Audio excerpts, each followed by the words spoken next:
राघवेन्द्राय ज्ञानमुद्राय योगिनेनाथारुगुणेशाय नमो वेदान्तवेदिने। ओम रामाय रामभद्राय रामचंद्राय वेदसे रघुनाथाय नाथाय सीताय पते नमः। मनोजवं मारुततुल्यवेगं जितेन्द्रियं बुद्धिमतां वरिष्ठं वातात्मजं वानरयोत्तमुख्यं श्रीरामदूतं शरणं प्रपद्ये। नारायणं नमस्कृत्य नरं चैव नरोत्तमं देवीं सरस्वतीं व्यासं ततो जयमुदीरयेत्। व्यासाय भवनाशाय श्रीशाय गुणराशे हृद्याय शुद्धविद्याय मध्वाय जनमो नमः। तपस्वाध्याय शुश्रूषा कृष्णपूजारतं मुनिं विश्वेशमिष्टदं वन्दे परिव्राट् चक्रवर्तिनं श्रीगुरुभ्यो नमः। हरिः ओम। ಸೊ ಭೀಮಸೇನನನ್ನು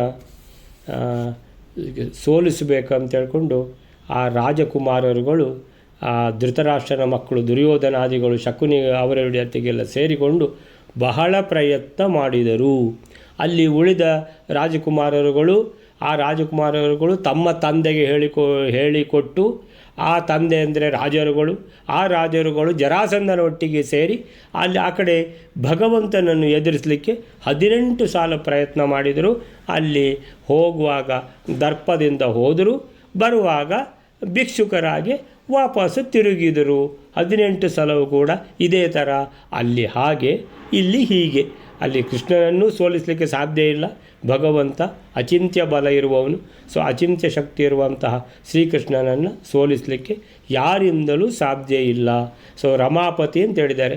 ರಮಾಪತಿ ಅಂತೇಳಿದರೆ ಶ್ರೀಕೃಷ್ಣ ಬೇರೆ ಅಲ್ಲ. ರಮಾಪತಿ ಅಂತೇಳಿದರೆ ಕ್ಷೀರಸಾಗರದಲ್ಲಿರುವಂಥ ನಾರಾಯಣ ಬೇರೆ ಅಲ್ಲ, ಶ್ರೀಕೃಷ್ಣ ಬೇರೆ ಅಲ್ಲ. ಸೊ ಎಲ್ಲರೂ ಒಂದೇ. ಸೊ ಬೇರೆ ಬೇರೆ ರೂಪಗಳು. ಮೊದಲು ರಾಮಾಯಣದಲ್ಲಿ ರಾಮನಾಗಿ, ಆಮೇಲೆ ಮಹಾಭಾರತದಲ್ಲಿ ಕೃಷ್ಣನಾಗಿ, ಸೊ ಎಲ್ಲ ರೂಪಗಳು ವೇದವ್ಯಾಸರಾಗಿ ಜ್ಞಾನಪ್ರಸಾರಕ್ಕಾಗಿ, ಸೊ ಎಲ್ಲ ಪರಶುರಾಮ, ಸೊ ಎಲ್ಲ ರೂಪಗಳು ಕೂಡ ಅದೇ ನಾರಾಯಣನ ರೂಪಗಳು ಅನ್ನುವಂಥದ್ದು ಮಧ್ವರು ನಮಗೆ ಸ್ಪಷ್ಟವಾಗಿ ಹೇಳಿಬಿಟ್ಟಿದ್ದಾರೆ. ಸೊ ಹೀಗೆ ಭೀಮಸೇನ ಆಮೇಲಿಂದ ಏನು ಮಾಡಿದ ಅಂತ ಹೇಳಿದರೆ, ಈ ರಾಜಕುಮಾರರುಗಳು ಅವರು ಬೇಕಾದ್ದನ್ನು ಮಾಡಿಕೊಳ್ಳಿ, ಅವರಿಂದ ಏನೂ ಆಗುವಂಥದ್ದು ಇಲ್ಲ ಅಂತ ಹೇಳಿಬಿಟ್ಟು 4 ದಿಕ್ಕುಗಳಿಗೆ ದಂಡಯಾತ್ರೆ ಮಾಡಿ ಆ ಎಲ್ಲರನ್ನೂ ಸೋಲಿಸಿದ ಅಂತ ಹೇಳುವಾಗ ಅಲ್ಲಿ ಈ ಶಿಶುಪಾಲ ದಂತವಕ್ರರ ಕಥೆ ಕೂಡ ಬಂತು. ಅವರನ್ನೂ ಸೋಲಿಸಿದ. ಅಲ್ಲಿವರೆಗಾಗಿದೆ. ಆಮೇಲಿಂದ ಏನಾಯಿತು ಅಂತ ನೋಡುವ ವೈಲರೇ.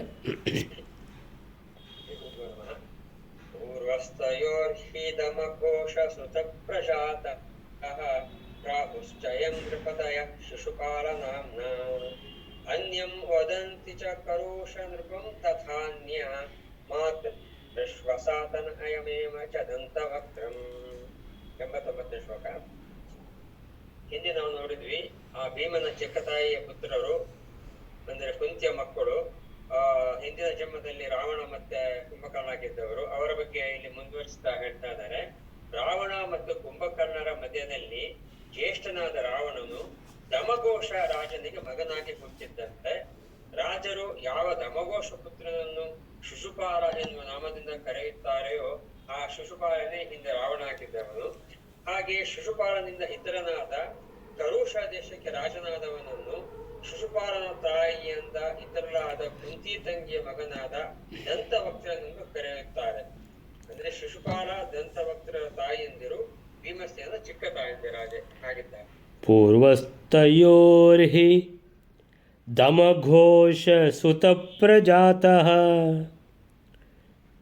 ಪ್ರಾಹುಶ್ಚಯಂ ನೃಪತಯಃ ಶಿಶುಪಾಲ ನಾಮ್ನಾ ಅನ್ಯಂ ವದಂತಿ ಚ ಕರುಷ ನೃಪಂ ತಥಾನ್ಯಂ ಮಾತೃಶ್ವಸಾತನಯಮೇವ ಚ ದಂತವಕ್ರಂ.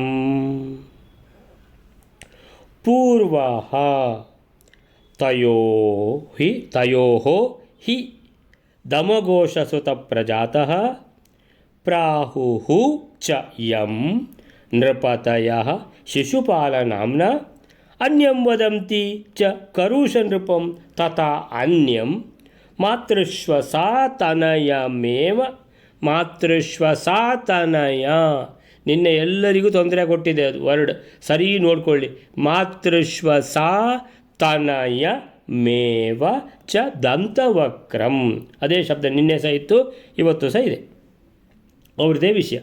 ಸೊ ಪೂರ್ವ ಮೊದಲು, ತಯೋಹಿ ತಯೋಹೋ ಅಂತೇಳಿದರೆ ಪೂರ್ವದಲ್ಲಿ ಯಾರಾಗಿದ್ದರು ಅವರು? ರಾವಣ ಕುಂಭಕರ್ಣರಾಗಿದ್ದರು. ಅದರ ಪೂರ್ವದಲ್ಲಿ ಯಾರಾಗಿದ್ದರು ಅವರು? ಹಿರಣ್ಯಾಕ್ಷ ಹಿರಣ್ಯಕಶಿಪು ಆಗಿದ್ದರು. ಸೊ ಅವರು ಈಗ ಈ ಜನ್ಮದಲ್ಲಿ ಮಹಾಭಾರತದಲ್ಲಿ ಅವರು ಶಿಶುಪಾಲ ದಂತವಕ್ರರಾಗಿದ್ದಾರೆ. ಅವರು ತಯೋಹೋ ಹಿ, ಈಗ ಮೊದಲನವ ಯಾರು? ಸುರುವಿನವ. ದಮಘೋಷ ಸುತ ಪ್ರಜಾತಃ, ದಮಘೋಷನ ಮಗ. ಸುತ ಅಂದರೆ ಮಗ, ದಮಘೋಷ ಅಂದರೆ ಅವನ ಹೆಸರು, ಶಿಶುಪಾಲನ ತಂದೆಯ ಹೆಸರು. ಸೊ ದಮಘೋಷ ಸುತಃ ಪ್ರಜಾತಃ, ದಮಘೋಷನ ಮಗನಾಗಿ ಹುಟ್ಟಿದ್ದಾನೆ. ಪ್ರಜಾತಃ, ಜಾತಃ ಅಂತೇಳಿದ್ರು ಸಹ ಅದೇ ಅರ್ಥ, ಪ್ರಜಾತಃ ಅಂತೇಳಿದ್ರು ಅದೇ ಅರ್ಥ. ಆಮೇಲೆ ಪ್ರಾಹು ಹೇಳುತ್ತಾರೆ, ಆಹುಹು ಪ್ರಾಹುಹು ಒಂದೇ. ಅಂದರೆ ಪ್ರಾ ಬಿಟ್ಟು ಆಹುಹು, ಪ್ರಾ ಸೇರಿದರೆ ಪ್ರಾಹುಹು. ಹಾಗೆ ಪ್ರಜಾತಃ, ಪ್ರಾ ಸೇರಿದರೆ ಪ್ರಜಾತಃ, ಪ್ರಾ ಬಿಟ್ಟರೆ ಜಾತಃ, ಅರ್ಥ ಒಂದೇ. ಸೊ ಅಂದರೆ ಪ್ರಾ ಹಾಕಿದ ಕೂಡಲೇ ಸ್ವಲ್ಪ ದೊಡ್ಡ ಸಂಗತಿ ಅಂತ. ಸೊ ಪ್ರಜಾತಃ ಪ್ರಾಹು ಇವನಿಗೆ ಹೇಳ್ತಾರೆ. ಯಾಕಂದರೆ ಇವ ಜಯ ವಿಜಯರು, ಹಿರಣ್ಯಾಕ್ಷ ಹಿರಣ್ಯಕಶಿಪು ಏನು ಅವ್ರದ್ದು ರಂಪಾಟ, ಏನು ರಂಪಾಟ. ಆಮೇಲೆ ರಾವಣ ಕುಂಭಕರ್ಣ ಈ ದೇವರೇ, ಅವರ ರಂಪಾಟ ಏನು. ಸೊ ಸ್ವಲ್ಪ ಅವರ ರಂಪಾಟಕ್ಕೆ ಸ್ವಲ್ಪ ಕಂಪೇರ್ ಮಾಡಿದರೆ ಸ್ವಲ್ಪ ಕಡಿಮೆ ಇವ್ರದ್ದು ಶಿಶುಪಾಲ ದಂತವಕ್ರರದ್ದು ಅಂತ ಹೇಳ್ಬೋದು. ಸೊ ದಮಘೋಷ ಸುತಃ ಪ್ರಜಾತಃ ಪ್ರಾಹು ಹೇಳ್ತಾರೆ ಇವರಿಗೆ. ಪ್ರಾಹು ಚ ಯಂ, ಈಗ ಸೂರ್ಯನ ಕಥೆ ಅಲ್ವಾ, ಯಾರು? ಇವ ದಮಘೋಷನ ಮಗನಾಗಿ ಹುಟ್ಟಿದವ ಯಾರು? ಅವನನ್ನು ಯಂ ಅಥವಾ ತಂ ನೃಪತಯ ರಾಜರುಗಳು ಹೇಳ್ತಾರೆ ಏನಂತ? ಶಿಶುಪಾಲ ನಾಮ್ನ, ಇವನನ್ನು ಶಿಶುಪಾಲ ಅಂತ ಕರೀತಾರೆ. ಇದು ಸೂರ್ಯನವ. ಇನ್ನು ಎರಡನೇವ ಅನ್ಯಂ ಅಂದರೆ ಎರಡನೇವ ಅನ್ಯಂ, ಇತರ ಅನ್ಯಂ. ವದಂತಿ ಹೇಳ್ತಾರೆ ಇನ್ನೊಬ್ಬನನ್ನು ಏನಂತ? ಖರೂಷ ನೃಪಂ ಅನ್ಯಂ ವದಂತಿ ಚ ಖರೂಷ ನೃಪಂ ತಥಾ ಅನ್ಯಂ. ಸೊ ಅನ್ಯಂ ವದಂತಿ ಖರೂಷ ನೃಪಂ, ಖರೂಷ ನೃಪ ಅಂತೇಳಿದರೆ ಖರೂಷ ದೇಶದ ರಾಜ ದಂತವಕ್ರ ಅಂತ. ಸೊ ಖರೂಷ ನೃಪಂ, ಖರೂಷದ ರಾಜ, ಖರೂಷ ದೇಶದ ಅಥವಾ ಖರೂಷ ಎನ್ನುವಂತಹ, ಆವಾಗೆಲ್ಲ ಸಣ್ಣ ಸಣ್ಣ ಒಂದು ಪ್ಲೇಸಿಗೂ ಒಬ್ಬ ರಾಜ ಇರ್ತಿದ್ದ, ಅವನಿಗೆ ಅವನದು ದೇಶ ಅಂತ ಹೆಸರು ಹಾಗೆ. ಸೊ ಖರೂಷ ಅನ್ನುವಂತಹ ದೇಶದ ರಾಜ ಯಾರವ? ತಥಾ ಅನ್ಯಂ ಮಾತೃಶ್ವ ಸಾತನಯಮೇವ. ಇಲ್ಲಿ ಅನ್ಯಂ ಅಂತ ಪುನಃ ಬಂತು ಅಂತೇಳಿದರೆ ಯಾಕೆ ಅಂತೇಳಿದರೆ ಮಾತೃಶ್ವ ಸಾತನಯ, ಮಾತೃಶ್ವ ಅಂತೇಳಿದರೆ ಚಿಕ್ಕಮ್ಮ ಅಂತ ಅರ್ಥ. ಮಾತೃಶ್ವ ಸಾತನಯ ಅಂದರೆ ಚಿಕ್ಕಮ್ಮನ ಮಗ. ಸೊ ಇದು ಅನ್ಯಂ ಅಂತ ಯಾಕೆ ಅಂತೇಳಿದರೆ ಸುರುವಿನವನು ಚಿಕ್ಕಮ್ಮನ ಮಗ, ಎರಡನೇವನು ಚಿಕ್ಕಮ್ಮನ ಮಗ. ಆದರೆ ಅವರು ಒಂದೇ ಚಿಕ್ಕಮ್ಮನ ಮಕ್ಕಳಲ್ಲ, ಬೇರೆ ಬೇರೆ ಚಿಕ್ಕಮ್ಮನ ಮಕ್ಕಳು ಅಂತ ಹೇಳಲಿಕ್ಕೆ ಅನ್ಯಂ ಅಂತ ಹೇಳಿದರು. ಅಂದರೆ ಇನ್ನೊಂದು ಚಿಕ್ಕಮ್ಮನ ಮಗ ಅಂತ. ಯಾರು? ದಂತವಕ್ರ. ಹಾಗಾದರೆ ಈಗ ಕುಂತಿ ಭೀಮಸೇನನಿಗೆ ತಾಯಿ. ಸೊ ಅವಳಿಗೆ 2 ಜನ ತಂಗಿಯಂದಿರು ಇದ್ದಾರೆ. ಆ ಒಂದು ತಂಗಿಯ ಮಗ ಶಿಶುಪಾಲ, ಅವನ ತಂದೆಯ ಹೆಸರೇನು? ದಮಘೋಷ ಅಂತ. ಇನ್ನೊಂದು ಚಿಕ್ಕಮ್ಮ ಅದು ಅವರ ಗಂಡ ಅಂತೇಳಿದರೆ ಈ ಚಿಕ್ಕಪ್ಪ ಯಾವ ದೇಶದ ರಾಜ ಅಂತೇಳಿದರೆ ಖರೂಷ ದೇಶದ ರಾಜ. ಹೆಸರು ಕೊಡಲಿಲ್ಲ. ಸೊ ಹೆಸರು ಕೊಡದೆ ಖರೂಷ ದೇಶದ ರಾಜ ಅವನ ಮಗ ಯಾರು? ದಂತವಕ್ರ ಅಂತ ಹೇಳಿದ್ದಾರೆ. ಇದು ಅನ್ಯಂ ಮಾತೃಶ್ವ ಸಾತನಯ ಅಂತೇಳಿದರೆ ಇನ್ನೊಂದು ಚಿಕ್ಕಮ್ಮನ ಮಗ ಅಂತೇಳಿದರೆ ಶಿಶುಪಾಲ ಮತ್ತು ದಂತವಕ್ರ ಅವರ ತಾಯಿಯಂದಿರು ಪರಸ್ಪರ ಅಕ್ಕ ತಂಗಿಯಂದಿರು.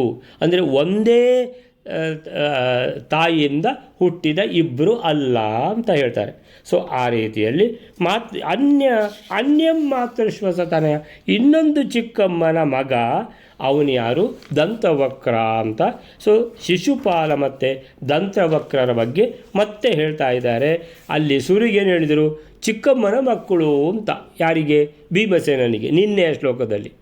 ಇವತ್ತು ಹೇಳ್ತಾರೆ ಅಂದರೆ ಚಿಕ್ಕಮ್ಮ ಹೌದು, ಅದು ಚಿಕ್ಕಮ್ಮ ಇದು ಚಿಕ್ಕಮ್ಮ, ಆದರೆ ಏನಂತ ಹೇಳಿದ್ರೆ ಇದು ಅನ್ಯ ಚಿಕ್ಕಮ್ಮ ಅಂತ, ಇದು ಇನ್ನೊಂದು ಚಿಕ್ಕಮ್ಮ ಅಂತ ಹೇಳಿದ್ರೆ ಬೇರೆ ಬೇರೆ ಚಿಕ್ಕಮ್ಮಂದಿರು. ಇವರ ಇವರ ತಾಯಿ ಭೀಮಸೇನನಿಗೆ ಚಿಕ್ಕಮ್ಮ. ಸೊ ಶಿಶುಪಾಲನ ತಾಯಿ, ದಂತವಕ್ರನ ತಾಯಿ ಇಬ್ಬರು ಕೂಡ ಕುಂತಿಗೆ ತಂಗಿಯಂದಿರು ಅಂತ. ಈಗ ಇದಕ್ಕೆ ಪ್ರಭಂಜನಾಚಾರ್ಯ ಏನಂತಾರೆ ಅಂದರೆ, ಅವರಲ್ಲಿ ತಯೋಹೋ ಪೂರ್ವಹ ಅಂತ ಹೇಳಿದರೆ, ಪೂರ್ವದಲ್ಲಿ ಯಾರು? ಹಿರಣ್ಯಾಕ್ಷ, ಹಿರಣ್ಯಕಶಿಪು, ಆಮೇಲೆ ರಾವಣ ಕುಂಭಕರ್ಣರಾಗಿದ್ದರೋ ಅವರು ಈ ಇದರಲ್ಲಿ ಶಿಶುಪಾಲ ದಂತವಕ್ರರು ಅನ್ನುವಂಥದ್ದು ಒಂದು. ಇನ್ನೊಂದು, ಇವರಿಬ್ಬರು ಹುಟ್ಟಿದಾರಲ್ಲ ಶಿಶುಪಾಲ ಮತ್ತು ದಂತವಕ್ರ, ಅದರಲ್ಲಿ ಪೂರ್ವ ಅಂದರೆ ಮೊದಲು ಹುಟ್ಟಿದವ ಅಂತ. ಪೂರ್ವ ತಯೋಹಿ, ಅವರಲ್ಲಿ ಮೊದಲು ಜನಿಸಿದವನು ದಮಘೋಷನ ಮಗ. ಅವನನ್ನು ರಾಜರು ಶಿಶುಪಾಲ ಎಂದು ಕರೆಯುವರು. ದಮಘೋಷನ ಮಗ, ದಮಘೋಷ ಸುತಃ. ಪೂರ್ವ ಅಂದರೆ ಮೊದಲು, ತಯೋಹೋ ಅವರಿಬ್ಬರಲ್ಲಿ, ಪೂರ್ವ ಅಂದರೆ ಮೊದಲು ಹುಟ್ಟಿದವನು, ಪ್ರಜಾತಃ ಹುಟ್ಟಿದವನು, ಪ್ರಾಹು ಹೇಳ್ತಾರೆ ಯಾರನ್ನು? ನೃಪತಯ ರಾಜರುಗಳು ಶಿಶುಪಾಲ ಅಂತ ಹೆಸರು, ನಾಮ್ನ ಅಂದರೆ ಹೆಸರಿಂದ ಕರೆಯುತ್ತಾರೆ. ಅನ್ಯಂ ವದಂತಿ ಕರುಷ ನೃಪಂ, ಇನ್ನೊಬ್ಬ ಕರುಷ ದೇಶದ ಕರುಷ ರಾಜನಾದ ಅವನು ದಂತವಕ್ರ, ಅವನು ಕರುಷ ನೃಪ ಅಂತ ಹೇಳಿದ್ರೆ ಇನ್ನೊಬ್ಬ ಅವನಿಗೆ ಕರುಷ ನೃಪ ಕರುಷ ದೇಶದ ರಾಜ ಅಂತ ಹೇಳೋದು ಅವನಿಗೆ. ಅವನು ಅನ್ಯಂ ಮಾತೃಶ್ವಸಾತನಯ, ಇನ್ನೊಂದು ಚಿಕ್ಕಮ್ಮನ ಮಗ. ಸೊ ಅವನು ಮತ್ತೊಬ್ಬ ಚಿಕ್ಕಮ್ಮನ ಮಗನಾಗಿ ಜನಿಸಿದ ಇನ್ನೊಬ್ಬ ಯಾರವ? ದಂತವಕ್ರ. ಅವನು ಕರುಷದ ರಾಜ, ಅವನು ಕರುಷ ದೇಶದ ರಾಜ, ಅವನನ್ನು ದಂತವಕ್ರ ಅಂತ ಕರೆಯುತ್ತಾರೆ. ಅವನದು ತಂದೆದ್ದು ಹೆಸರು ಹೇಳಲಿಲ್ಲ, ತಾಯಿದ್ದು ಹೆಸರು ಹೇಳಲಿಲ್ಲ, ಕರುಷ ದೇಶದ ರಾಜ ದಂತವಕ್ರ ಅಂತ ಅಷ್ಟೇ ಹೇಳಿದರು. ಹೀಗೆ ಜಯ ವಿಜಯರು 3 ಜನ್ಮ ಹೊಂದಿದ್ದು, ಆ 3 ಜನ್ಮಗಳಲ್ಲಿ ಕೂಡ ಜಯನು ಅಣ್ಣನಾಗಿಯೂ ವಿಜಯನು ತಮ್ಮನಾಗಿಯೂ ಜನಿಸಿದ್ದ. ಹಿರಣ್ಯಕಶಿಪು ಹಿರಣ್ಯಾಕ್ಷರು ಮೊದಲಿನ ಜಯ ವಿಜಯರು ಹುಟ್ಟಿದ್ದು. ಅವರು ಯಮಳರು ಅಂತ ಹೇಳಿದ್ರೆ ಟ್ವಿನ್ಸ್. ಯಾರು? ಹಿರಣ್ಯಾಕ್ಷ ಮತ್ತು ಹಿರಣ್ಯಕಶಿಪು. ರಾವಣ ಕುಂಭಕರ್ಣರು ಯಮಳರಲ್ಲ, ಆದರೆ ಒಂದೇ ತಾಯಿಯ ಮಕ್ಕಳು. ಶಿಶುಪಾಲ ದಂತವಕ್ರರು ಯಮಳರೂ ಅಲ್ಲ, ಒಂದೇ ತಾಯಿಯ ಮಕ್ಕಳೂ ಅಲ್ಲ, ಅಕ್ಕ ತಂಗಿಯಂದಿರ ಮಕ್ಕಳು. ಹೀಗೆ 3 ಜನ್ಮಗಳಲ್ಲಿಯೂ ಅವರ ಸಂಬಂಧ ಒಂದರ್ಥದಲ್ಲಿ ಒಂದೇ ನಮೂನೆ ಆಗಿದ್ದರೂ ಕ್ರಮವಾಗಿ ಸ್ವಲ್ಪ ದೂರವಾಗುವುದರ ಮೂಲಕ ಅವರು ಶಾಪ ಮುಕ್ತರಾಗುವುದಕ್ಕೆ ಸಂಕೇತ ಇದೆ. ಅಂದರೆ ಶಾಪ ಬಂದಿದವರಿಗೆ ಆ ಶಾಪದಿಂದ ಅವರು ಬಂದು 3 ಜನ್ಮಗಳನ್ನು ರಾಕ್ಷಸ ಜನ್ಮದಲ್ಲಿ ಹುಟ್ಟಬೇಕಂತ ಹೇಳ್ಕೊಂಡು ಮೊದಲು ಬಹಳ ಹತ್ತಿರ ಅಂದರೆ ಟ್ವಿನ್ಸ್ ಅಂದ್ರೇನು? ಒಟ್ಟೊಟ್ಟಿಗೆ ಹುಟ್ಟಿದವರು ಅಂತ. ಆಮೇಲಿಂದ ಒಂದೇ ತಾಯಿಗೆ ಹುಟ್ಟಿದವರು ಅಂತೇಳಿದರೆ ಮೊದಲು 1 ವರ್ಷ ಇವ ಹುಟ್ಟಿದ, ಮತ್ತೊಂದು ವರ್ಷದಲ್ಲಿ ಮತ್ತೊಬ್ಬ ಹುಟ್ಟಿದ ಅಂತ ರಾವಣ ಕುಂಭಕರ್ಣ. ಸೊ ನಂತರ ಇದು ಒಂದೇ ತಾಯಿಗೆ ಹುಟ್ಟಿದ್ದು ಅಲ್ಲ ಅಂತೇಳಿದರೆ, ಒಂದು ತಾಯಿ ಅವಳ ತಂಗಿಗೆ ಇನ್ನೊಬ್ಬ ಹುಟ್ಟಿದ ಅಂತೇಳಿದರೆ ಇವರು ದೂರ ಮೊದಲು ಟ್ವಿನ್ಸ್ ಆಗಿ ಹತ್ತಿರ ಇದ್ದರು, ಮತ್ತು ಸ್ವಲ್ಪ ದೂರ ಒಂದೇ ತಾಯಿಯ 2 ಮಕ್ಕಳು ಅಂತ, ಆಮೇಲೆ ಬೇರೆ ಬೇರೆ ತಾಯಿಯ ಮಕ್ಕಳು ಅಂತ, ಹೀಗೆ ಬೇರೆ ಬೇರೆ ಆಗುವುದು. ಏನು ಹೇಳ್ತಾರೆ ಇದಕ್ಕೆ? ಇದು ಶಾಪದ ಮುಕ್ತಿ, ಅಂದರೆ ಶಾಪ ಮುಕ್ತಿಯಾಗುವಂಥ ಸೂಚನೆ ತೋರಿಸ್ತಾ ಇದೆ ಅಂತ ಹೇಳ್ತಾ ಇದ್ದಾರೆ. ಸೊ ಹಾಗೆ ಅಭಿಪ್ರಾಯ. ಅಲ್ಲಿಂದ ಈ ಶ್ಲೋಕ 89ನೇ ಶ್ಲೋಕ ಮುಗೀತು. 90ನೇ ಶ್ಲೋಕ ವೇಲಾರೆ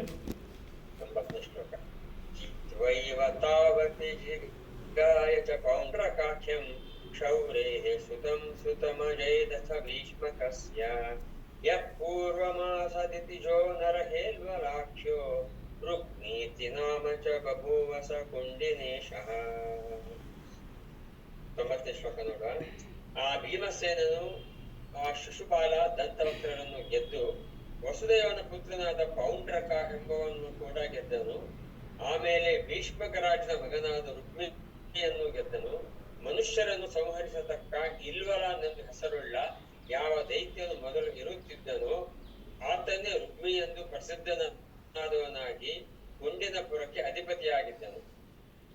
ಜಿತ್ವೈವ ತೌ ಅಪಿ ಜಿಗಾಯ ಚ ಪೌಂಡ್ರಕಾಖ್ಯಂ ಶೌರೇ ಸುತಂ ಸುತಂ ಅಜೇತಥ ಅಜೇದಥ ಭೀಷ್ಮಕಸ್ಯ ಸುತಂ ಅಜೇದಥ ಭೀಷ್ಮಕಸ್ಯ ಯಪೂರ್ವಂ ಆಸ ದಿತಿಜೋ ನರಹೇಲ್ವಲಾಕ್ಯೋ ನರಹ ಇಲ್ವಲಾಕ್ಯೋ ರುಕ್ಮೀತಿ ನಾಮ ಚ ಬಭೂವ ಸ ಕುಂಡಿನೇಶಃ. ಜಿತ್ವಾ ಏವ ಭೀಮಸೇನ ದಂಡಯಾತ್ರೆ ಮಾಡಿ ಎಲ್ಲರನ್ನು ಸೋಲಿಸಿ ಬಂದಿದ್ದಾನೆ ಅಂತ ಹೇಳುವಾಗ ಯಾರ್ಯಾರನ್ನು ಸೋಲಿಸಿ ಬಂದದ್ದು, ಅದರಲ್ಲಿ ಮುಖ್ಯವಾಗಿ ಇದರಲ್ಲಿ ಶಿಶುಪಾಲ ದಂತವಕ್ರರು ಇದ್ದಾರೆ. ಭೀಮಸೇನನಿಗೆ ಚಿಕ್ಕಮ್ಮನ ಮಕ್ಕಳು. ಆದರೆ ಕೃಷ್ಣನಿಗೆ ಎಷ್ಟು ದ್ವೇಷ ಮಾಡ್ತಾರೋ ಆದರೆ ಭೀಮಸೇನನ ವಿರುದ್ಧ ಅಷ್ಟು ದ್ವೇಷ ಮಾಡುವುದಿಲ್ಲ. ನಮ್ಮ ಚಿಕ್ಕಮ್ಮನ ಮಗ, ನಮ್ಮ ದೊಡ್ಡಮ್ಮನ ಮಗ ಬಂದ ಅಂತೇಳ್ಕೊಂಡು ಅವನಿಗೆಲ್ಲ ಸತ್ಕಾರ ಮಾಡಿದ್ದಾರೆ ಅಂತ ಮಹಾಭಾರತದಲ್ಲಿದೆ. ಅಂಥೇಳಿದರೆ ಭೀಮಸೇನನ ಮೇಲೆ ಅಷ್ಟು ದ್ವೇಷ ಇಲ್ಲ. ಯಾರಿಗೆ? ಈ ಚಿಕ್ಕಮ್ಮನ ಮಕ್ಕಳಿಗೆ. ಆದರೆ ಕೃಷ್ಣನಿಗೆ ಅವರು ಸೋದರತ್ತೆ ಮಕ್ಕಳು, ಯಾಕಂದರೆ ತಂದೆಯ ತಂಗಿ ಮಕ್ಕಳು. ಭೀಮಸೇನನಿಗೆ ತಾಯಿಯ ತಂಗಿ ಮಕ್ಕಳು, ಕೃಷ್ಣನಿಗೆ ತಂದೆಯ ತಂಗಿ ಮಕ್ಕಳು, ವಸುದೇವನ ತಂಗಿಯ ಮಕ್ಕಳು. ಸೊ ಆ ಕೃಷ್ಣನಿಗೆ ಮಾತ್ರ ಅವರು ಮಹಾದ್ವೇಷ, ಕೃಷ್ಣನನ್ನು ಕಂಡ್ರೆ ಆಗುವುದಿಲ್ಲ ಅವರಿಗೆ. ಅದಕ್ಕೆ ಸರಿಯಾಗಿ ಏನು ಕೃಷ್ಣನಿಂದಲೇ ಮರಣ. ಯಾಕೆ ಅಂತೇಳಿದರೆ ಮಹಾವಿಷ್ಣುವಿನ ಸೇವಕರು ಇವರು, ಜಯ ವಿಜಯರು. ಆದ್ದರಿಂದ ಮಹಾವಿಷ್ಣುವೇ ಹೇಳಿಬಿಟ್ಟಿದ್ದಾನೆ, ನನ್ನ ನೀವು ಸೇವಕರು, ನನ್ನ ದ್ವಾರಪಾಲಕರು, ನಿಮಗೀಗ ಇದೇನು ಮಂದಿ ಶಾಪ ಬಂದಿದೆ, ಹೋಗಿ ಶಾಪವನ್ನು ಅನುಭವಿಸಿ, ನೀವು ರಾಕ್ಷಸ ಜನ್ಮ ಅಲ್ವಾ, ಪ್ರತಿ ಜನ್ಮದಲ್ಲಿಯೂ ಕೂಡ ನಾನೇ ನಿಮ್ಮನ್ನು ಸಂಹರಿಸ್ತೇನೆ ಅಂತ. ಸೊ ಆ ಪ್ರಕಾರ ಕೃಷ್ಣನಿಂದಲೇ ಮರಣ ಅಂತೇಳಿದರೆ ಆ ಚಿಕ್ಕಮ್ಮಂದಿರಿಗೆ ಮಾತ್ರ ಏನಂತ ಹೇಳಿದರೆ ಅಣ್ಣನ ಮಗ ಅವನೇ ಕೊಲ್ಲುವುದು ನಮ್ಮ ಮಕ್ಕಳನ್ನು ಅಂತ. ನಮ್ಮ ಮಕ್ಕಳನ್ನು ಕೊಲ್ಲುವುದು ಯಾರು? ನಮ್ಮ ಅಣ್ಣನ ಮಗನೇ ಅಂತ. ಅಂದರೆ ಸ್ವಲ್ಪ ದ್ವೇಷ, ಅವನ ಮೇಲೆ ದ್ವೇಷ, ಅವನೇ ಎಂಥದ್ದು ಕೊಲ್ಲುವುದು ಅಂತ ಅವನಿಗೆ ಈ ಥರ ಒಂದು ದ್ವೇಷ ಬಂದುಬಿಡ್ತು. ಸೊ ಕೃಷ್ಣನ ಮೇಲೆ ಅಂತೇಳಿದರೆ ಕೆಲವು ಸಲ ಹಾಗೆ ಸುಮ್ಮನೆ ದ್ವೇಷ. ಸೊ ನಾವು ನೋಡಲಿಲ್ವಾ ನಮ್ಮ ನರೇಂದ್ರರಿಗೂ ಕೂಡ ಹಾಗೆ ದ್ವೇಷ, ಎಲ್ಲ ದ್ವೇಷ ಅಂತೇಳಿದ್ರಿ. ಎಷ್ಟು ದ್ವೇಷ ಅಂತೇಳಿದರೆ ಮುಗಿಸಿಬಿಡಬೇಕು ಅಂತ ದ್ವೇಷ. ಆದರೆ ಆಗ್ತದ? ಆಗುವುದಿಲ್ಲ, ಮುಗಿಸ್ಲಿಕ್ಕೆ ಆಗೋದಿಲ್ಲ. ಸೊ ಜಿತ್ವೈವ ತೌ ಅಪಿ ಜಿಗಾಯ ಚ ಪೌಂಡ್ರಕಾಖ್ಯಂ ಗೋವಿಂದ. ಸೊ ಜಿತ್ವೈವ ತೌ ಅಪಿ ಅಂತೇಳಿದರೆ ಜಿತ್ವಾ ಏವ ಭೀಮಸೇನ ದಂಡಯಾತ್ರೆ ಮಾಡಿ ಏನು ಮಾಡ್ತಾ ಇದ್ದಾನೆ, ಇವ್ರನ್ನ ಜಿತ್ವಾ ಕೊಲ್ತಾ ಇದ್ದಾನೆ. ಅಂದರೆ ಎಲ್ಲರನ್ನು ಜಿತ್ವಾ ಗೆದ್ದು ಬಂದಿದ್ದಾನೆ ಭೀಮಸೇನ. ಜಿತ್ವಾ ಏವ ತೌ ಅಪಿ ಜಿಗಾಯ ಚ ಅಂದರೆ ತೌ ಅಂದರೆ ಅವಿಬ್ಬರನ್ನ, ಅಂದರೆ ಅವರಿಬ್ಬರನ್ನೇ ಅಂತೇಳಿದರೆ ಯಾರನ್ನು? ಶಿಶುಪಾಲ ದಂತವಕ್ರರನ್ನು ಸೋಲಿಸಿದ್ದಾನೆ, ಗೆದ್ದಿದ್ದಾನೆ. ಯಾರು? ಭೀಮಸೇನ. ಅವರು ಯಾವುದು? ತೌ ಅಂತಿದೆ. ಜಿತ್ವಾ ಏವ, ಜಿತ್ವಾ ಏವ ಅಂದರೆ ಗೆದ್ದು, ತೌ ಅಪಿ, ತೌ ಅಪಿ ಅದು ತಾವ್ ಅಪಿ ಅಂತ ಸಂಧಿ ಆದದ್ದು. ತೌ ಅಪಿ, ತೌ ಅಂದರೆ ಆ ಶಿಶುಪಾಲ ದಂತವಕ್ರರನ್ನು ಅವರನ್ನು ಗೆದ್ದಾಗಿದೆ. ಇನ್ನು ಅವರ ಫ್ರೆಂಡ್ಸು ಭಾಳ ಜನ ಇದ್ದಾರೆ. ಇವರೆಲ್ಲ ಯಾರ್ದು ಜರಾಸಂಧನ ಎಲ್ಲ ಸ್ನೇಹಿತರು ಇವರು, ಎಲ್ಲ ಜರಾಸಂಧನ ಸ್ನೇಹಿತರು. ಸೊ ಜಿಗಾಯ ಚ ಅಂದರೆ ಇವರ ಮಕ್ಕಳನ್ನೇ ಅಲ್ಲಿ ಕಳಿಸಿದ್ದು. ಎಲ್ಲಿಗೆ? ದುರ್ಯೋಧನನ ಹತ್ರ. ಅಲ್ಲಿ ದುರ್ಯೋಧನಾದಿಗಳು ಪಾಂಡವರು ಕೃಪಾಚಾರ್ಯರ ಹತ್ರ ಅಲ್ಲಿ ಶಸ್ತ್ರಾಭ್ಯಾಸ ಮಾಡುವಾಗ ಇವರ ಮಕ್ಕಳೇ ಅಲ್ಲಿಗೆ ಹೋದದ್ದು. ಆ ರಾಜಕುಮಾರರುಗಳ ತಂದೆ ಅಂದರೆ ಇವರೆಲ್ಲ ರಾಜರುಗಳು. ಸೊ ಜಿಗಾಯ ಚ ಪೌಂಡ್ರಕಾಖ್ಯಂ. ಇನ್ನೊಬ್ಬ ಭೂಪತಿ, ಮಹಾದೊಡ್ಡ ಭೂಪತಿ ಪೌಂಡ್ರಕ ವಾಸುದೇವ. ಇವನು ಏನಂತೇಳಿದರೆ ಇವನು ಕೂಡ ಇವನು ಯಾರಪ್ಪ ಅಂತೇಳಿದರೆ ಏನಾದರೂ ಹೊರಗಿಂದ ಇವನು ಯಾಕೆ ಇವನು ವಾಸುದೇವ ಅಂತ ಹೆಸರಿಟ್ಟುಕೊಂಡಿದ್ದಾನೆ, ಪೌಂಡ್ರಕ ಅಂತ ಇನ್ನೊಂದು ಹೆಸರು, ಅದು ದೇಶದ್ದು ಇರ್ಬೋದು. ಸೊ ಈ ಪೌಂಡ್ರಕ ವಾಸುದೇವ ಏನು ಹೇಳೋದು, ನಾನೇ ನಿಜವಾದ ಕೃಷ್ಣ, ನನ್ನ ಹೆಸರು ವಾಸುದೇವ, ಅವನು ಡೂಪ್ಲಿಕೇಟು ಅಂತ. ಯಾರು? ಶ್ರೀಕೃಷ್ಣ. ಯಾರು? ವಸುದೇವನ ಮಗ, ವಸುದೇವ ದೇವಕಿಯರ ಮಗ ಯಾರು ಶ್ರೀಕೃಷ್ಣ ಇದ್ದಾನೆ, ಅವನು ಡೂಪ್ಲಿಕೇಟು. ಯಾಕೆ ಹಾಗೆ ಹೇಳ್ತಾನೆ ಅಂತ ಹೇಳಿದರೆ, ಶೌರೇ ಸುತಂ, ಇವನು ಕೂಡ ವಸುದೇವಂದೇ ಮಗ. ಯಾರು? ಪೌಂಡ್ರಕ ವಾಸುದೇವ. ಇವ ಹೊರಗಿನವ ಅಲ್ಲ. ಅಂದರೆ ವಸುದೇವನಿಗೆ ಅವನು ದೇವಕಿಯಿಂದ ಹುಟ್ಟಿದ್ದು ಶ್ರೀಕೃಷ್ಣನಾದರೆ, ಇನ್ನೊಂದು ಹೆಂಡತಿಯಿಂದ ಹುಟ್ಟಿದ್ದು ಈ ಪೌಂಡ್ರಕ ವಾಸುದೇವ. ಈ ಪೌಂಡ್ರಕ ಆಖ್ಯಂ, ಪೌಂಡ್ರಕ ಎಂಬ ಹೆಸರಿನ ಇನ್ನೊಬ್ಬ ರಾಜ ಇವನು ಶೌರೇ ಸುತಂ. ಶೂರ ರಾಜ ಅಂತೇಳಿದರೆ ವಸುದೇವ. ಸೊ ಇವನು ವಸುದೇವಂದೇ ಮಗ ಅಂತೇಳಿದರೆ ಕೃಷ್ಣನಿಗೆ ಹಾಗಾದರೆ ಕೃಷ್ಣನಿಗೆ ಅಣ್ಣ ಆಗ್ತಾನೆ. ಇನ್ನೆಂಥದ್ದು? ಕೃಷ್ಣನಿಗೆ ಅಣ್ಣನೋ ತಮ್ಮನೋ ಸಹೋದರ ಅಂತೇಳಿದರೆ ವಸುದೇವ ತಂದೆ ಸೇಮ್. ಸೊ ಆದ್ದರಿಂದ ಇವನು ಹೇಳುವುದು, ನಾನು ನಿಜವಾಗಿಯೂ ಕೃಷ್ಣ, ವಸುದೇವನ ಮಗ ವಾಸುದೇವ ನಾನು, ಅವನಲ್ಲ ಅಂತ. ಯಾರು? ಶ್ರೀಕೃಷ್ಣ ಡೂಪ್ಲಿಕೇಟು ಅಂತ. ಅಯ್ಯೋ, ಶ್ರೀಕೃಷ್ಣನ ಹತ್ರ ಎಲ್ಲ ಶಂಖ ಚಕ್ರ ಇದೆ ಅಂತೇಳಿದರೆ ಇವನೆಲ್ಲ ಏನು ಮಾಡಿದ್ದಾನೆ, ಕೆತ್ತಿಸಿಕೊಂಡಿದ್ದ ಅಂತೇಳಿದರೆ ಇವನು ಇದು ಕೊಟ್ಟದಲ್ಲ, ಯಾವುದು ಟಟ್ಟು ಗಿಟ್ಟು ಎಲ್ಲ ಅಲ್ಲ, ಇವನು ಕೆತ್ತಿಸಿಕೊಂಡಿದ್ದಾನೆ ತನ್ನ ಶರೀರದಲ್ಲಿ ಶಂಖ ಚಕ್ರ ಎಲ್ಲ. ಸೊ ಹಾಗೆ ಇದೆಂಥದ್ದು ಎಲ್ಲ ಅಂತೇಳಿದರೆ ನಾನೇ ಕೃಷ್ಣ ಅಂತ ಆಗಬೇಕಲ್ವಾ. ಸೊ ಅದಕ್ಕೋಸ್ಕರ ಅದೆಲ್ಲ ಮಾಡಿದ್ದಾನವ.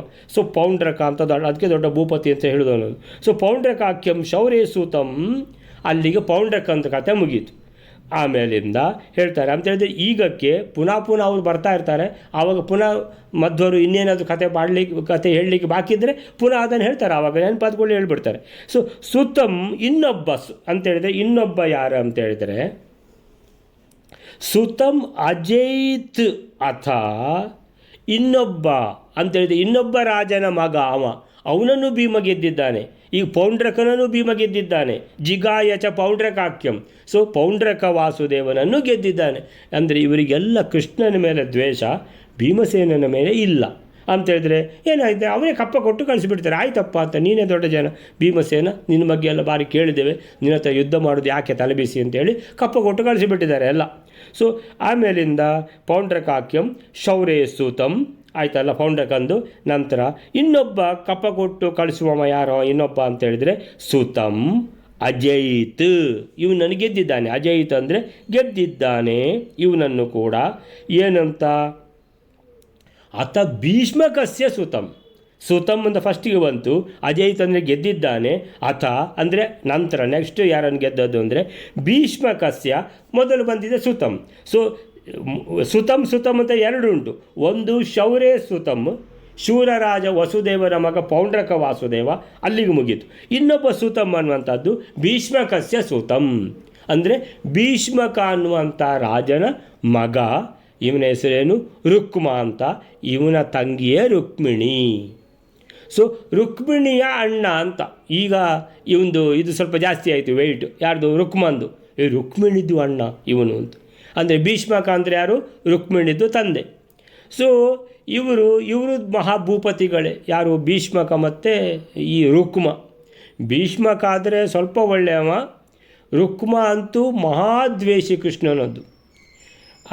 ಏನು ಇವ್ರದ್ದು ದ್ವೇಷ ಅಂತೇಳಿದರೆ, ರುಕ್ಮಿಣಿಗೆ ಕೃಷ್ಣನನ್ನು ಮದುವೆ ಆಗಬೇಕಂತ ಇದ್ದರೂ ಇವರಿಗೆ ಅವಳು ಹೇಳಿದರು. ಇವರು ಹೇಳುವುದೇನೆಂದರೆ, ನಿನ್ನನ್ನು ಶಿಶುಪಾಲನಿಗೆ ಕೊಡುದು ಅಂತೇಳ್ಕೊಂಡು, ಕೃಷ್ಣನ ದ್ವೇಷಿಯಾದ ಶಿಶುಪಾಲನಿಗೆ ನಿನ್ನನ್ನು ಕೊಡುವುದು ಅಂತ. ಯಾರನ್ನು? ರುಕ್ಮಿಣಿಯನ್ನು. ಹೇಳಿದವರು ಯಾರು?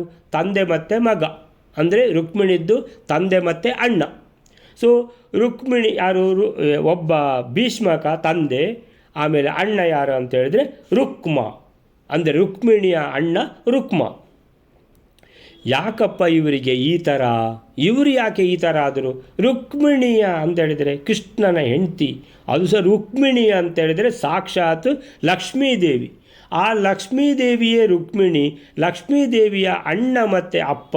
ಹೀಗೆ ಆದರೂ ಯಾಕೆ, ಏನು ಸಂಗತಿ ಅಂತ ಹೇಳಿದರೆ ಅದರ ಸಂಗತಿ ಕೂಡ ಹೇಳ್ತಾರೆ ಮಧ್ವಾಚಾರ್ಯರು. ಏನು ಸಂಗತಿ ಅಂತ ಹೇಳಿದರೆ, ಯಹ ಪೂರ್ವಂ ಆಸ, ಈ ರುಕ್ಮ ಇದಾನಲ್ವಾ ಅವನು ಮೊದಲು ಪೂರ್ವಂ ಆಸ, ಯಹ ಅಂದರೆ ಯಾರು, ಪೂರ್ವಂ ಆಸ ದಿತಿಜ ಅಂದರೆ ದೊಡ್ಡ ರಾಕ್ಷಸ. ಏನು ನರಹ, ನರಹ ಅಂತೇಳಿದರೆ ನರ ಅಂದರೆ ಮನುಷ್ಯ, ಹ ಅಂತೇಳಿದರೆ ಕೊಂದು ತಿನ್ನುವವ ಅಂತ. ಸೊ ಮನುಷ್ಯರನ್ನೇ ಕೊಂದು ತಿನ್ನುವಂಥ ನರಭಕ್ಷಕ ರಾಕ್ಷಸ. ಅವನ ಹೆಸರು ಏನಂದರೆ ಇಲ್ವಲ ಆಖ್ಯೋ, ಇಲ್ವಲ ಎಂಬ ಹೆಸರಿನ ದೊಡ್ಡ ನರಭಕ್ಷಕನಾದ ರಾಕ್ಷಸ ಆಗಿದ್ದ ಯಾರು, ಈ ರುಕ್ಮ. ಆದ ಕಾರಣ ಈ ರೀತಿ ಅಂದರೆ ರಾಕ್ಷಸ ಈಗ ಈ ರುಕ್ಮ ಆಗಿ ಹುಟ್ಟಿದ್ದಾನೆ, ಮತ್ತು ಅವನ ಹತ್ರ ಒಳ್ಳೆ ಗುಣ ಎಲ್ಲಿಂದ ಎಕ್ಸ್ಪೆಕ್ಟ್ ಮಾಡಲಿಕ್ಕಾಗ್ತದೆ. ರುಕ್ಮಿ ಇತಿ ನಾಮ, ಇವನ ಹೆಸರು ರುಕ್ಮಿ ಅಂತೇಳಿ. ರುಕ್ಮ ಅಥವಾ ರುಕ್ಮಿ ಆಯಿತು, ರುಕ್ಮಿ ಅಂತ ಹೇಳಿದ್ದಾರೆ ಮಧ್ವರು, ರುಕ್ಮಿ ಅಂತ ನಾವು ಹೇಳುವ. ರುಕ್ಮಿ ಇತಿ ನಾಮ ಚ ಬಭೂವ ಸ ಕುಂಡಿನೇಶಃ. ಕುಂಡಿನೇಶಃ ಅಂದರೆ ಕುಂಡಿನ ಎಂಬ ದೇಶದ ರಾಜನಾಗಿದ್ದಾನೆ ಯಾರು, ಈ ರುಕ್ಮ ಅಥವಾ ರುಕ್ಮಿ. ಇವನು ಏನಂತೇಳಿದರೆ, ಇವನು ರುಕ್ಮಿ ಇತಿ ನಾಮ ಪ್ರಸಿದ್ಧ, ಇವನು ರುಕ್ಮಿ ಅಂತೇಳಿ. ಇವನು ಬಭೂವ ಆದ, ಏನಾದ, ಕುಂಡಿನೇಶಃ, ಕುಂಡಿನ ಈಶ ಅಂದರೆ ರಾಜ, ಕುಂಡಿನ ದೇಶದ ರಾಜನಾಗ್ತಾನೆ ಯಾರು, ಈ ರುಕ್ಮಿ ಅಂತೇಳ್ಕೊಂಡು. ಸೊ ಇವರು ಭೀಮ ಶಿಶುಪಾಲ ದಂತವಕ್ರ ಇಬ್ಬರನ್ನು ಗೆದ್ದು ಜಿತ್ವಾ ಏವ ತೌ. ನಂತರ ಪೌಂಡ್ರಕ ವಾಸುದೇವ ಎಂಬ ವಸುದೇವನ ಮಗನನ್ನು ಜಿಗಾಯ ಗೆದ್ದ. ಆ ನಂತರ ಭೀಷ್ಮಕನ ಮಗ ಯಾರುವ ಭೀಷ್ಮಕಸ್ಯ ಸುತಂ ಅಜಯಿತ್ ಗೆದ್ದಿದ್ದಾನೆ. ಯಾರು ರುಕ್ಮಿ ಅಂತೇಳಿದರೆ ಯಾರು ಅಂತೇಳಿದರೆ, ಮೊದಲು ಹಿಂದೆ ಪೂರ್ವಂ ಇಲ್ವಲ ಎಂಬ ನರಹಂತಕ ರಾಕ್ಷಸನಾಗಿದ್ದವನೇ ಈಗ ಕುಂಡಿನಪುರದ ಅಧೀಶ, ಕುಂಡಿನಪುರದ ರಾಜ ರುಕ್ಮಿ ಅಂತ ಇವನು ಪ್ರಸಿದ್ಧ ಅಂತ. ಇದಕ್ಕೆ ಪ್ರಭಂಜನಾಚಾರ್ಯ ಏನಂತಾರಂತ ನೋಡುವ. ಅವರಿಬ್ಬರನ್ನು ಗೆದ್ದು ಜಿತ್ವಾ ಏವ ತೌ ಅಪಿ, ಯಾರು ಶಿಶುಪಾಲದಂತ ಭಕ್ತರ ಅವರಿಬ್ಬರು ಅಂದರೆ, ಭೀಮಸೇನ ವಸುದೇವನ ಮಗನಾದ ಪೌಂಡ್ರಕನೆಂಬ ಅವನ ಆ ರಾಜನನ್ನು ಗೆದ್ದ. ಜಿಗಾಯ ಚ ಪೌಂಡ್ರಕಾಕ್ಯಂ, ಪೌಂಡ್ರಕ ಅಂತ ಹೆಸರಿನ ಅವನು ಯಾರಂದರೆ ಶೌರ್ಯಸೂತಂ, ಅವನು ವಸುದೇವಂದೇ ಮಗ ಅಂದೆ ಕೃಷ್ಣನಿಗೆ ಸೋದರ, ಅವನನ್ನು ಗೆದ್ದಿದ್ದಾನೆ ಪೌಂಡ್ರಕ ವಾಸುದೇವ, ತಾನೇ ನಿಜವಾದ ವಾಸುದೇವ ಅಂತ ಹೇಳಿ ತಿರುಗುತ್ತಾ ಇದ್ದವ. ಆ ನಂತರ ಇನ್ನು ಯಾರು ರುಕ್ಮ ಅಥವಾ ರುಕ್ಮಿ, ಈ ರುಕ್ಮಿ ಭೀಷ್ಮಕನ ಮಗನಾಗಿ ಭೀಷ್ಮಕಸ್ಯ ಸುತಂ, ಯಾರು ಯಹ ಅವನು ಹಿಂದೆ ನರಭಕ್ಷಕನಾಗಿದ್ದ ಇಲ್ವಲ ಎಂಬ ದೈತ್ಯ. ಪೂರ್ವಂ ಆಸ ಮೊದಲು ಆಗಿದ್ದ, ಪೂರ್ವಂ ಆಸ ದಿತಿಜ ರಾಕ್ಷಸ, ನರಭಕ್ಷಕ ನರಭಕ್ಷಕ, ಇಲ್ವಲಾಕ್ಯೋ ಇಲ್ವಲ ಎಂಬ ಹೆಸರಿನ ಅವನು ನರಭಕ್ಷಕ. ಇಲ್ವಲ ಅಂತ ಯಾವ ರಾಕ್ಷಸ ಇದ್ದಾನೋ ಅವನೇ ರುಕ್ಮಿಯಾಗಿ ಹುಟ್ಟಿದ್ದು. ಈಗ ಅವನು ಕುಂಡಿನ ದೇಶಕ್ಕೆ ರುಕ್ಮಿ ಇತಿ ನಾಮ, ರುಕ್ಮ ಅಂತ ಇಷ್ಟೆಲ್ಲ ಹೆಸರು ಅವನಿಗೆ. ಬಭೂವಸ ಕುಂಡಿನೇಶ, ಕುಂಡಿನ ದೇಶದ ರಾಜ ಅಂದರೆ ಕುಂಡಿನ ದೇಶದ ರಾಜ. ಎಲ್ಲರೂ ಅವನನ್ನು ರಾಜ ಅಂತ ಹೇಳೋದು, ಕುಂಡಿನ ದೇಶದ ಅಧಿಪತಿ ಅಂತ. ಅವನು ಮೊದಲು ನರಭಕ್ಷಕ ರಾಜನಾಗಿದ್ದ ಅನ್ನುವಂಥದ್ದು. ಅಂದರೆ ಮಧ್ವರೆಲ್ಲ ಹೇಳ್ತಾರೆ, ಎಲ್ಲ ಹಿಸ್ಟ್ರಿ ಪ್ರತಿಯೊಬ್ಬರದ್ದು. ಅಂದರೆ ಈಗ ರಾಜ, ಮೊದಲದ ಒಂದು ಕತೆ ನೋಡಿ ಹೀಗೆ ಅಂತ. ಈ ಶಿಶುಪಾಲ ದಂತವಕ್ರರು ಶ್ರೀಕೃಷ್ಣನ ಸೋದರತ್ತೆಯ ಮಕ್ಕಳಾಗಿದ್ದರೆ, ಪೌಂಡ್ರಕ ವಾಸುದೇವ ಕೃಷ್ಣನಿಗೆ ಅಣ್ಣನೇ ಆಗಿದ್ದ. ಭೀಮನ ಅಣ್ಣ ದುರ್ಯೋಧನ ಮಹಾದುಷ್ಟನಾದ ಕಲಿಯಾಗಿದ್ದಂತೆ, ಶ್ರೀಕೃಷ್ಣನ ಅಣ್ಣ ಪೌಂಡ್ರಕ ವಾಸುದೇವ ಅವನು ಒಬ್ಬ ಮಹಾದೈತ್ಯ.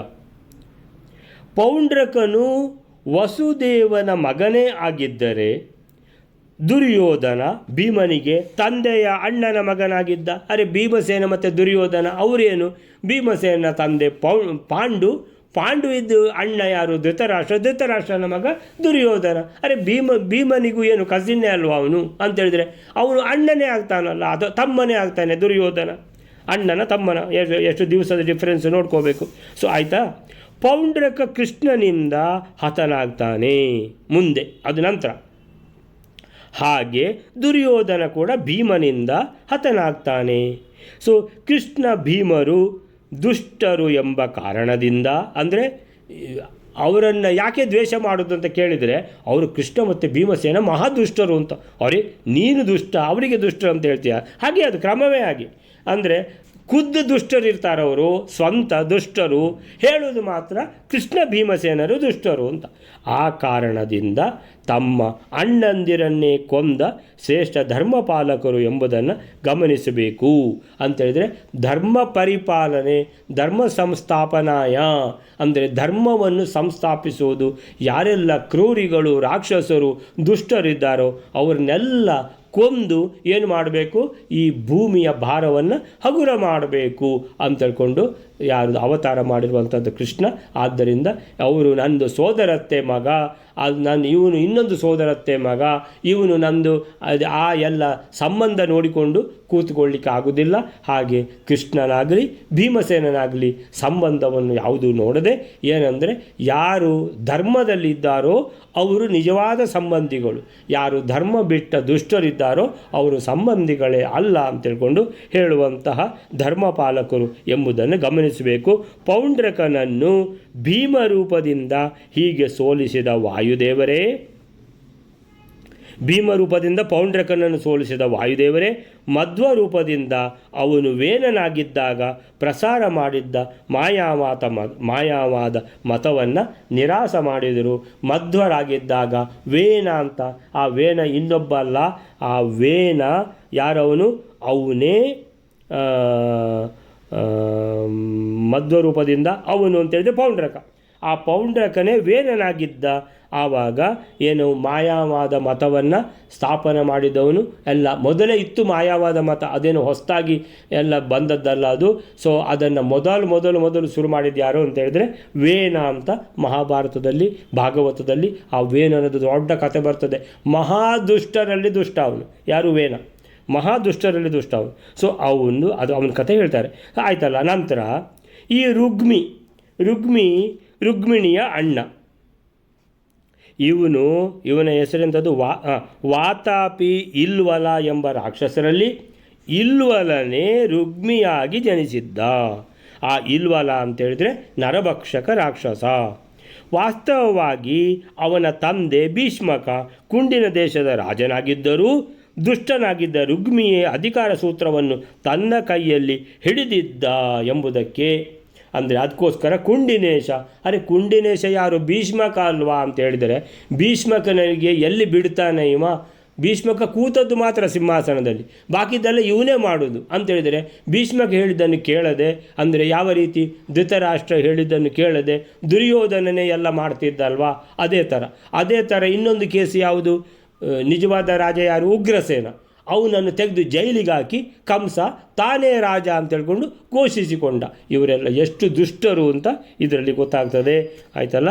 ಆಮೇಲಿಂದ ಹೇಳ್ತಾರೆ ಇಲ್ವಲಂದು ಸ್ವಲ್ಪ ಕತೆ ಹೇಳ್ತಾರೆ. ಏನಂದರೆ ಮಹಾಭಾರತದ ವನಪರ್ವತದಲ್ಲಿ ಬಂದಿದೆ ಈ ನರಭಕ್ಷಕ ರಾಕ್ಷಸ ಇಲ್ವಲನ ತಮ್ಮ ವಾತಾಪಿ ಇಂದ್ರನಂಥ ಮಗನನ್ನು ನೀಡಬೇಕಂತೇಳಿ ತನ್ನ ಪ್ರಾರ್ಥನೆಯನ್ನು ಒಬ್ಬ ಬ್ರಾಹ್ಮಣ ಮನ್ನಿಸಲಿಲ್ಲ ಎಂಬ ಕಾರಣದಿಂದ ಇಂದ್ರನಂಥ ಮಗನನ್ನು ಕೊಡಬೇಕು ಅಂತಕೊಂಡು ಒಬ್ಬ ಬ್ರಾಹ್ಮಣನನ್ನು ಏನು ಮಾಡಿದ್ದಾರೆ? ಪ್ರಾರ್ಥನೆ ಮಾಡಿಕೊಂಡಿದ್ದಾರೆ. ಅಂದರೆ ಬ್ರಾಹ್ಮಣರಿಗೆ ಎಷ್ಟೆಲ್ಲ ಪವರ್ಸ್ ಇತ್ತು ಆವಾಗ ಅಂತ ನೋಡಿ. ಆ ಬ್ರಾಹ್ಮಣ ಆಲೋಚನೆ ಮಾಡಿದ್ದ, ಈ ರಾಕ್ಷಸನಿಗೆ ಇಂದ್ರನಂಥ ಮಗನ ಆಗುವುದಿಲ್ಲ ಅಂತ ಹೇಳಿದ ಕಾರಣ ಎಲ್ಲ ಬ್ರಾಹ್ಮಣರನ್ನು ಸಂಹರಿಸಿಬಿಡ್ತೇನೆ ಅಂತ ಹೊರಟ ಇಲ್ವಲ್ಲ. ಅಂದರೆ ಏನು ಮಾಡೋದು? ಬ್ರಾಹ್ಮಣರನ್ನು ಕೊಂದು ತಿಂತಿದ್ದನ. ಕಾಮರೂಪಿಯಾದ ವಾತಾಪಿಯನ್ನು ಅವನು ಕುರಿಯ ರೂಪ ತಾಳುವಂತೆ ಮಾಡಿ ನಂತರ ಅವನನ್ನು ಕಡಿದು ಬ್ರಾಹ್ಮಣರಿಗೆ ಮಾಂಸದ ಅಡುಗೆಯನ್ನು ತಿನ್ನಿಸಿ, ಎಂಥದ್ದೆಲ್ಲ ಮಾಡ್ತಾರೆ ನೋಡಿ ಈ ರಾಕ್ಷಸರು. ಸರಿ, ಈ ವಾತಾಪಿ ಯಾರು? ವಾತಾಪಿ ಅನ್ನುವಂಥದ್ದು ಇನ್ನೊಬ್ಬ ರಾಕ್ಷಸ ಇಲ್ವಲ ಮತ್ತು ವಾತಾಪಿ. ಆ ವಾತಾಪಿಯನ್ನು ಏನು ಮಾಡಿದ್ದಾನೆ ಇವ? ವಾತಾಪಿ ಇಲ್ವಲನ ತಮ್ಮ ವಾತಾಪಿ, ಅಂದರೆ ತಮ್ಮನನ್ನೇ ಏನು ಮಾಡಿದ್ದಾನೆ? ಕುರಿಯನ್ನಾಗಿ ಮಾಡಿ ಅವನನ್ನು ಕಡಿದು ಮಾಂಸವನ್ನು ಈ ಬ್ರಾಹ್ಮಣನಿಗೆ ತಿನ್ನಿಸಿದ್ದಾನೆ. ಅಂತೇಳಿ ಬ್ರಾಹ್ಮಣರ ಮೇಲೆ ದ್ವೇಷ. ಬ್ರಾಹ್ಮಣನಿಗೆ ಮಾಂಸದ ಅಡುಗೆಯನ್ನು ತಿನ್ನಿಸಿ ಭೋಜನವಾದ ಮೇಲೆ ವಾತಾಪಿ ಬಾ ಎಂದು ಕರೆಯುತ್ತಿದ್ದ. ಯಾಕಂದರೆ ವಾತಾಪಿಯನ್ನೇ ಕುರಿಯನ್ನಾಗಿ ಮಾಡಿ ಅವನನ್ನು ಕಡಿದು ಮಾಂಸ ಮಾಡಿ ಯಾರಿಗೆ ತಿನ್ನಿಸಿದ್ದು? ಬ್ರಾಹ್ಮಣರಿಗೆ. ಅಂದರೆ ವಾತಾಪಿಯ ಮಾಂಸವನ್ನೇ ಅವರು ತಿಂದಂಗೆ ಆಯ್ತಲ್ವ, ರಾಕ್ಷಸನ ಮಾಂಸ. ಸೊ ಅದಕ್ಕೆ ಆ ಬ್ರಾಹ್ಮಣರು ಮಾಂಸ ತಿಂದಾದ ಮೇಲೆ ಅವ್ರಿಗೆ ಗೊತ್ತಿಲ್ಲ ಪಾಪ, ಅವರಿಗೆ ಇವ ವಾತಾಪಿ ಬಾ ಅಂತ ಹೇಳೋದು. ಅಂದರೆ ವಾತಾಪಿಯ ಮಾಂಸ ತಿಂದವರು ಅಂತ. ಅವನು ಆ ಬ್ರಾಹ್ಮಣರ ಹೊಟ್ಟೆಯನ್ನು ಒಡೆದು ಹೊರಗೆ ಬಂದ ಮೇಲೆ ಆ ಬ್ರಾಹ್ಮಣರನ್ನು ತಿನ್ನುವುದು ಇವರ ಈ ಜೀವನ ಕ್ರಮವಾಗಿತ್ತು. ಮುಂದೆ ಅಗಸ್ತ್ಯರು ವಾತಾಪಿಯನ್ನು ಜೀರ್ಣ ಮಾಡಿ ಸಂಹರಿಸಿ ಇಲ್ವಲನನ್ನು ಹುಂಕಾರದಿಂದ ಕೊಂದು ಲೋಕವನ್ನು ಪಾಲಿಸಿದರು. ಈ ಇಲ್ವಲನ ದುಷ್ಟ ಚರಿತ್ರೆ ಎನ್ನೆಲ್ಲ ನರಹ ಅಂತ ಮಧ್ವಾಚಾರ್ಯರು ಒಂದೇ ಶಬ್ದ ನರಹ ಅಂತೇಳಿದರೆ ನರಭಕ್ಷಕನಾದ ರಾಕ್ಷಸ. ಯಾರು ಇವನು? ಇಲ್ವಲ. ಆ ಇಲ್ವನೇ ರುಕ್ಮಿಯಾಗಿ ಹುಟ್ಟಿದ್ದಾನೆ. ಹಾಗೆ ನಮಗೆ ಆಶ್ಚರ್ಯ ಆಗ್ತದೆ, ಅರೆ ರುಕ್ಮಿಣಿ ಅಂತೇಳಿದರೆ ಮಹಾಲಕ್ಷ್ಮಿ, ಆ ರುಕ್ಮಿಣಿಯ ಅಣ್ಣ ಈ ರೀತಿ ನರಭಕ್ಷಕ ಇವನು, ಇದು ಎಂಥದ್ದು ಅಂತ ಹೇಳ್ಕೊಂಡು ಆ ರೀತಿ ನರಭಕ್ಷಕ ರಾಕ್ಷಸನಿಗೆ ರುಕ್ಮಿಣಿ ಯಾಕೆ ತಂಗಿಯಾಗಿ ಹುಟ್ಟಿದ್ಲು ಅನ್ನುವಂಥದ್ದನ್ನು ಮತ್ತೆ ನಾಳೆ ನೋಡುವ ಅಂತ ಹೇಳ್ತಾ ಇವತ್ತು ಇದನ್ನು ಮುಗಿಸೋಣ. ಶ್ರೀಕೃಷ್ಣ ಅರ್ಪಣ.